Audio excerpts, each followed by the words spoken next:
ही गोष्ट दिनेशची आहे. त्याने सर्व काही गमावले, पण देवाचा साथ सोडला नाही. दिनेश महालक्ष्मी मातेचा भक्त होता. सकाळी सर्वात आधी तो तिची पूजा करायचा, त्यानंतरच काही काम सुरू करायचा. आजची सकाळ रोजच्यापेक्षा वेगळी होती. आज लक्ष्मी मातेची पूजा करताना तो तिच्या समोर अश्रू ढळायला लागला. आई, या जगात आणि कोणी माझा साथ देणार किंवा नाही, पण तू कधीच आपल्या मुलाला सोडू नको. मला जगातले कोणतेही दुःख आले तरी मी तुझी साथ सोडू शकत नाही आई. दिनेशवर खूपच त्रासिक वेळ आलेली होती. त्याची एक भाजीची दुकान होती, त्यात काही दिवसांपूर्वी आग लागून गेली होती. हा धक्का सहन न झाल्यामुळे त्याची बायको मालिनी चक्कर येऊन पडली आणि तिला अर्धांगवायूचा त्रास झाला होता. घरात 3 लहान मुली होत्या. घरसुद्धा भाड्याचे होते, त्यामुळे घरमालक रोजच भाडे वसूल करण्यासाठी येत होते आणि ते धमकी देत होते. त्या दिवसानंतर त्याच्या सर्व संबंधी आणि नातेवाईक लोकांनी सुद्धा त्याच्याशी बोलणे टाळले होते. मालिनी, मी काही काम शोधून येतो. काहीतरी तर करावेच लागणार. तू आराम कर आणि हो, माझी काळजी करू नको. माझ्यासोबत लक्ष्मी माता आहेच. तिच्यावर विश्वास ठेव. सर्व काही लवकरच बरे होणार आहे. हे ऐकून मालिनीच्या डोळ्यातून अश्रू आले. बाबा, तुम्ही सकाळपासून काहीच खाल्ले नाही. मी काहीतरी बनवून आणते. गौरी बाळ, मला आत्ता भूक नाहीये. तू आपली आई आणि बहिणी यांना काहीतरी खाऊ घालून देशील. मी कामावरून आल्यावर खाणार. असे म्हणून दिनेश काम शोधायला निघतो. तो काही दुकानांवर जातो आणि काम मागतो, पण सर्व नाही म्हणतात.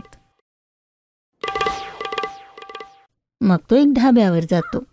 दादा, काही काम असेल तर करायला द्या ना. मला सर्व काही काम येतं. स्वयंपाक, भांडी धुणे, केर पोता, काहीही काम मी करणार. अरे नाही गथून, इथे काही काम नाही आहे. तर एवढंच सगळं तुला येतं तर तू इथे काय करतोय? कोणी तुला कामावर अजूनपर्यंत ठेवलं का नाही? तू कुठेतरी चोरी केली असेल म्हणून त्यांनी तुला काढून टाकले आणि आता तू इथे माझ्याकडे काम बघायला आला. चल निघ इथून. अरे दादा, तुम्ही हे असं काय म्हणताय? मी काही चोरी नाही केली. माझी तर स्वतःची दुकान होती. तिथे आग लागली. मला काही काम द्या ना दादा. काम करून मिळालेल्या पैशाने मी घरी काहीतरी खायला नेणार. आज तर मी लक्ष्मी मातेला प्रसाद पण नाही दाखवला. आता माझे कसे होणार? अरे अरे, हा मनुष्य तर मागेच पडलाय. अरे तुझ्याकडे पैसे नाही आहे तर लक्ष्मी मातेकडूनच माग ना. माझ्याकडे कशाला आलाय? पळ इथून, नाहीतर मारून पिटाळून टाकेन. त्या दुकानदाराचे बोलणे ऐकून दिनेश तिथून निघून जातो. पुढेही काही दुकानदारांना विचारतो, पण कोणीच काम देत नाही. मग तो एक श्रीमंत घरात काम मागायला जातो. तो जसाच दार वाजवतो, शीला नावाची एक स्त्री दार उघडते. ती त्याला बघून ओरडू लागते. हे काय, इतक्या सकाळी भीक मागायला निघालाय? श्रीमंत घर पाहिले की भीक मागायला येतात. इथे काय पैसे दाबून थोडेच ठेवले की सकाळी सकाळी येणार मागायला आणि आम्ही जसे द्यायलाच बसलोत? जा आता इथून. सेठाणी बाई, मी भीक मागायला नाही आलोय. मी काही काम मागायला आलोय. मी सर्व काही काम करू शकतो. स्वयंपाक, स्वच्छता, कपडे. मला पैशाची खूप गरज आहे. तुम्ही काम दिले तर मला खूप मदत होईल. अच्छा, तर तुला कामाची गरज आहे? तसंही मला एक नोकराणी हवी होती. चल, तूच बरा. पण हो, आधीच सांगते तुला, सुट्टी केली किंवा उशिरा आलास तर अजिबात चालणार नाही. ठीक आहे सेठाणीबाई, मी रोज वेळेवर कामास येणार. त्या दिवसापासून दिनेश रोज शीलाकडे कामावर जाऊ लागला. शीला दिनेशकडून खूप काम करून घ्यायची आणि पैसे कमी देत होती. पुन्हा पुन्हा पैसे कापून घेण्यासाठी धमकावून सोडायची. एका दिवशी दिनेशला लक्ष्मी मातेची पूजा करताना कामावर जायला उशीर झाला. तो पळत पळत कामावर गेला. दिनेश, आज तू 5 मिनिटं उशिरा आलाय. मी तुला आधीच सांगितलं होतं की कामावर उशिरा आला किंवा सुट्टी केली, दोन्हीचे पैसे कापणार. तरीही तू उशिरा आला. सेठाणीबाई, आज ते मला लक्ष्मी मातेला नैवेद्य दाखवताना उशीर होऊन गेला. यापुढे उशीर नाही होणार. हे बघ दिनेश, मी आधीच सांगितलं होतं, उशिरा आला तर पैसे कापणार. तर मी तसेच करणार आहे. मग तू 5 मिनिटं उशीर कर की 5 तास? पण सेठाणीबाई, मला हे मध्ये मध्ये बोलणे पसंत नाही आहे. लक्ष्मी मातेला तर नैवेद्य दाखवला आहे, पण आज आम्हाला काही खायला मिळणार आहे की तू असाच बडबड करत राहणार आहे?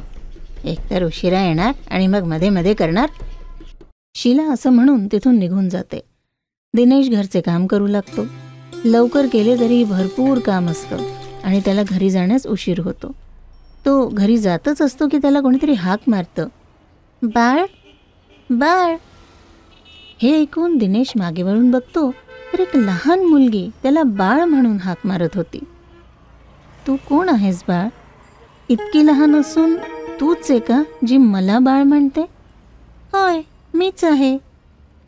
हे ऐकून दिनेश थोडं आश्चर्य करतो. मग म्हणतो, तुझे नाव काय आहे? लक्ष्मी. लक्ष्मी, पण तू आत्ता इथे काय करतेय? अंधार होत आलाय, तू आपल्या घरी जा. माझे घर तर हेच आहे, मी इथेच राहते. तिचे बोलणे ऐकून दिनेशला आश्चर्य वाटतं.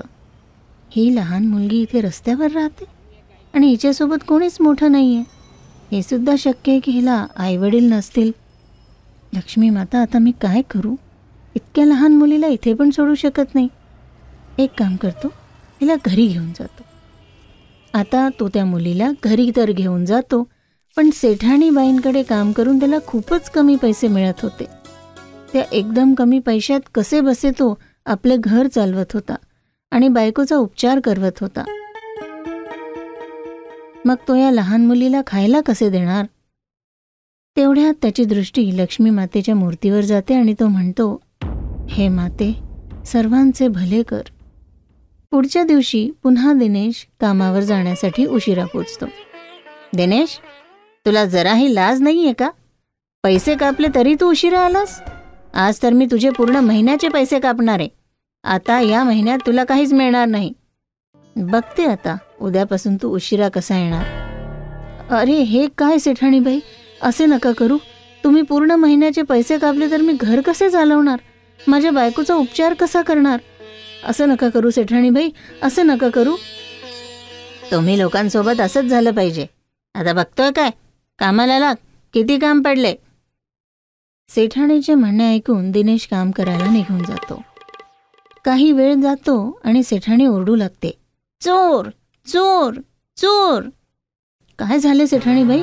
कुठे चोर? कुठे चोर? तूच आहे चोर. आज मी तुला महिन्याभराचा पगार कापून घेतला तर तू माझी हिऱ्याची अंगठी चोरून घेतली. हे आपण काय म्हणताय सेठाणीबाई? मी चोरी नाही केली, मी तर स्वयंपाकघरात होतो. मग मी चोरी कशी करणार? तर तू तिथून या खोलीत येऊ शकत नाही का? सरळ सांगते, माझी अंगठी परत कर. सेठाणीबाई, मी चोरी नाही केलीये, माझा विश्वास करा. अच्छा, तर तू असे ऐकणार नाहीयेस. सेठाणी काही लोकांना बोलवते आणि ते दिनेशला बेदम मारतात. त्याला इतका मार बसतो की आता तो चालू सुद्धा शकत नाही. त्याची ती स्थिती बघून त्याचे घरचे सगळे रडू लागतात की आता त्यांचे घर कसे चालणार. तेवढ्यात तिथे लक्ष्मी येते आणि दिनेशच्या जवळ येत म्हणते, मी आहे ना, आपण सर्वांच्या सोबत. सगळे काही ठीक होणार. आजपासून मी त्या घरात काम करायला जाणार. अरे नाही लक्ष्मी, तू त्या घरात काम करायला जाऊ नको. उद्यापासून मी बरा होऊन जाईन, मग मीच काम करायला जातो. लक्ष्मी ऐकते पण काहीच बोलत नाही. सगळे थोड्या वेळाने झोपून जातात. सगळे सकाळी उठतात. दिनेश लक्ष्मी मातेची पूजा करून कामावर जाण्यासाठी निघायला लागतो. तेवढ्यात त्याला चक्कर येते आणि तो पडून जातो. तेवढ्यात लक्ष्मी धावत येते. मी म्हटले होते ना काही दिवस आराम करा, तुमच्या ठिकाणी मी कामावर जाते. पण लक्ष्मी, तू कशी जाणार? लक्ष्मी कामावर निघून जाते आणि दिनेश एकीकडे लक्ष्मी मातेच्या मूर्तीकडे बघतो तर तिथे मूर्ती नसते. हे बघून त्याच्या आश्चर्याचा पार उरत नाही. काही दिवसांपर्यंत हेच होत राहिले. लक्ष्मी घरातून निघाली की घरात असलेले लक्ष्मीचे विग्रह सुद्धा अदृश्य होऊन जायचे आणि लक्ष्मी येण्याच्या आधीच ते विग्रह पुन्हा दिसू लागायचे. काही दिवसांनंतर दिनेश बरा होतो. आता त्याने लक्ष देऊन पाहिले की लक्ष्मीच्या घरातून निघाल्यानंतर लक्ष्मीचे विग्रह अदृश्य झाले. त्याला कळून चुकले होते की लक्ष्मी आणि कोणी नसून वास्तविक लक्ष्मी माताच आहे, जी लहान मुलीच्या रूपात त्याच्या मदतीसाठी आली आहे. तो पळत आपल्या कामाच्या ठिकाणी जातो. तिकडे सेठाणीबाई त्याच्या तब्येतीबद्दल चौकशी करत होत्या. तेवढ्यात दिनेशने विचारलं, सेठाणीबाई, लक्ष्मी घरात काम करतीये का? नाही, आज तर ती म्हणत होती की तिला लवकर जायचे आहे, म्हणून सर्व काम पूर्ण करून ती घरी गेली आहे. हे ऐकून दिनेश दुखी होऊन जातो आणि रस्त्यात बसून रडू लागतो. हे लक्ष्मी माता, माझ्याकडून असं काय अपराध झाला की आपण मला आशीर्वाद दिल्याशिवायच निघून गेला? मला आपला मुलगा म्हटले तेव्हा सुद्धा मी दुर्भागी ओळखू शकलो नाही. माझ्या घरी राहून मी किती काम करून घेतले तुमच्याकडून.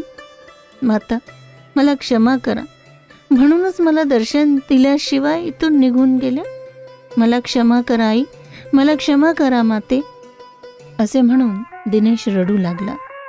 लक्ष्मीदेवी आपल्या स्वरूपात समोर आल्या. दिनेश, रडू नकोस. मी तुझी आई आहे. या जगातील सर्व माझे मुलं आणि मुली आहे. आणि आई कधीही आपल्या मुलांसाठी काम करत नसते. ती तर त्यांना प्रेम करत असते. आणि राहिली गोष्ट मी तुझ्यासाठी काम करण्याची, तर तू माझा मुलगाच नाही तर परम भक्त आहेस. मी तुझ्यावर खूप प्रसन्न आहे. असे म्हणून लक्ष्मीदेवी अंतर्ध्यान होऊन जातात. दिनेश घरी येतो तर बघतो की त्याच्या बायकोची तब्येत एकदम बरी झालेली असते. लक्ष्मी ज्या ठिकाणी झोपत होती त्या जागी भरपूर सोने आणि चांदीचे नाणे ठेवले होते. त्याच नाण्यांनी त्यांनी आपल्या गरजेचे सर्व सामान खरेदी केले आणि घराजवळचे लक्ष्मीदेवीच्या मंदिराची स्थापना केली. आणि त्या ठिकाणी रोज व्यवस्थित स्वरूपात लक्ष्मीदेवीची पूजा होऊ लागली. मित्रांनो, आपल्याला ही गोष्ट कशी काय वाटली आम्हाला कमेंट करून अवश्य सांगा. असल्या अजून गोष्टी ऐकण्यासाठी याला लाईक आणि शेअर अवश्य करा. धन्यवाद.